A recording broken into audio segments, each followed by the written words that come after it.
Hey everybody, Mario here, otherwise known as Y2M on the interwebs, and welcome to the second part of this week's Reboot review. Alright, 4 more coming at you this time, so let's get right to it. First off, Justice League International. So I know this book came out weeks ago, but I only just now got it.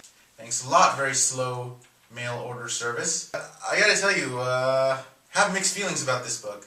It seems like JLI is, or at least this incarnation of JLI contains a bunch of B-listers. I maybe know like 3 of these people. Guy Gardner, Booster Gold, and Batman, once again, for no reason. Yeah, it's like Superman. He likes to pop around everywhere, doesn't he? It basically starts off with the United Nations going, well, hey, we don't like the Justice League doing whatever they want here, saving things without our permission. So they start their own UN-sanctioned Justice League, calling it Justice League International. Ho ho, what a stretch. And then they get a bunch of heroes that, again, I have zero knowledge of, or next to zero knowledge of, from all around the world, and they put them together and they send them off on their first mission. Now, Booster Gold probably has no idea who half these people are, what they're capable of, what their power set is. This team is probably, more than likely, doesn't even know each other either. And then they just go, yup, go and do your thing, go do the heroing and stuff. And of course Batman tags along because he feels like he needs to keep an eye on them. And yeah, that's pretty much what happened. I mean, there were some funny parts, some haha lines, and the artwork is pretty great. And Dan Jurgens wrote a pretty solid comic, but it just felt like they rushed things with JLI. They're like, yep, here's the team, poof, go get him. Things were a little bit too rushed. I mean, some people might be a little more glad that the pace was a little more faster than regular Justice League. But to me, I like Justice League more because it had iconic characters. It explained that this was in the past. It told about how the band got together. Now this did a better job of showing how this band got together faster, but at the same time it sacrificed character development and interaction. So I guess depends on how you like your pacing. You'll either like this one better or you'll like Justice League Original better. I will pick up an issue 2, but this is one of those things that it's on notice. If I don't see something that doesn't wow me on issue 2, this series is donezo with me. But it was solid, and it was far better than, say, Green Arrow or Batgirl or Hawk and Dove. Yeah, I just totally gagged whenever I think of Hawk and Dove. Deal with it. So JLI, okay. Next up, Batman the Dark Knight. So this was one of the comics that came out this week. This is like the 4th Batman or Bruce Wayne as Batman comic that came out. And sadly, this is also the most disappointing of the 4. It just, I don't know, it felt disjointed. It felt too much like I was reading like an early 90s Image comic. Not that that's necessarily a bad thing, I just felt like it just didn't seem right here. The story was so disjointed. It's like they jump like between Bruce Wayne and Batman. I honestly didn't know what was going on. Like Bruce Wayne was like, ha ha ha, talking about, I want to do this and I want to do that, and they don't really give an explanation. The other 3 books, the reason why I enjoyed them so much is because they each had a theme, a clear-cut theme, and a clear-cut plot to each of them. With Detective, it was mystery, mysterious crimes, stuff like that. Detective comics, of course. With Batman and Robin, it was family, the theme of family, and the overall theme of Batman Incorporated. The main Batman book had to do with the soul of Gotham. Here, I'm not sure what's going on. It seems like I guess the best I can come up with is Bruce Wayne wants to do whatever the hell Bruce Wayne wants to do. But is that really good? I don't think so. I mean, we got left with like a bit of a cliffhanger at the end, I'll admit, with a white rabbit lady that looks like she belongs in a Playboy club. But it's like I had little interest compared to the other Bat books.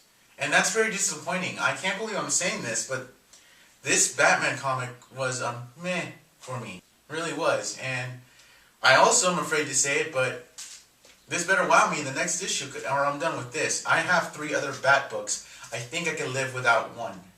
Next up, The Flash, number 1. Oh, wow. Well, this is interesting, huh?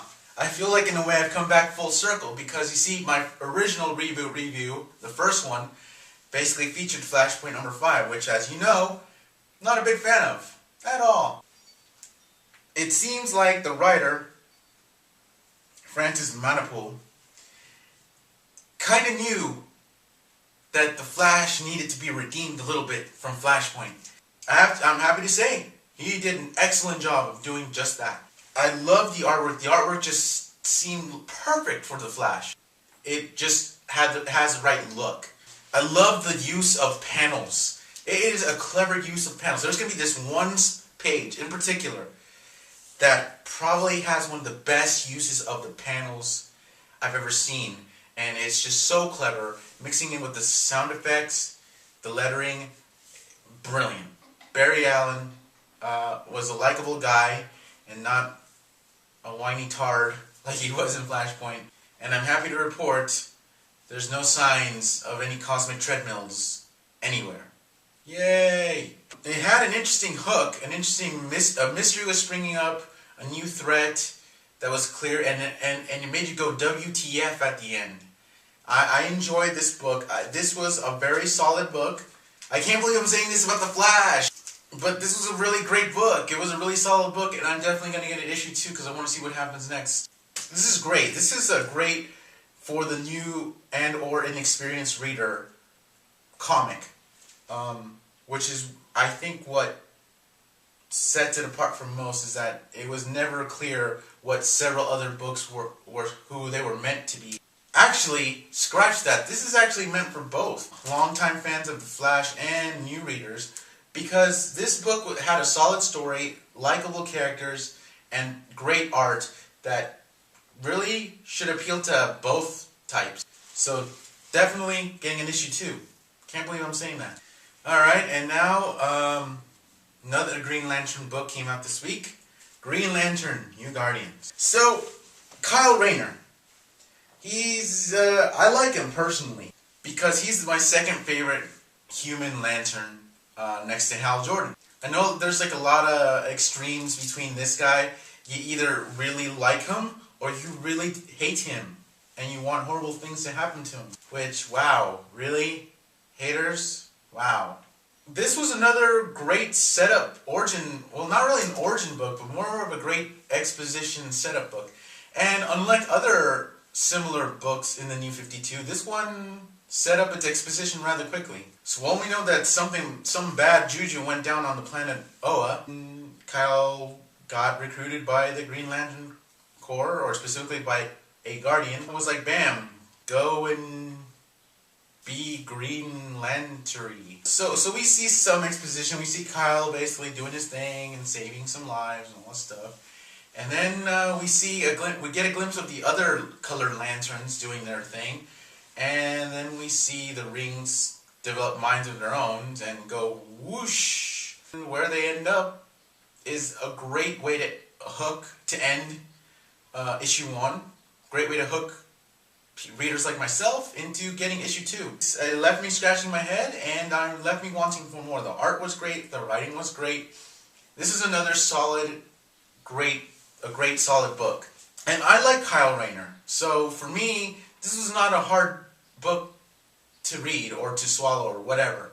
And the way it ended, and the way you can, judging by the cover, you know there's going to be kind of a colored lantern free-for-all in the coming issues, so that's going to be awesome. And you should really read this book because you want to know how this ends up playing out. All the Green Lantern books, I gotta say, all of them I've enjoyed, each one, except for Red Lanterns. That one's a meh. But all the ones that actually have the name Green Lantern in them, thumbs up. And I can't wait for issue 2. Alright guys, that does it for now. But keep an eye out because part 3 of this week's Reboot review should be coming out real soon. Hopefully I can also get in a wrap-up thought about the whole 52. Alright guys, see you later. Y2M out.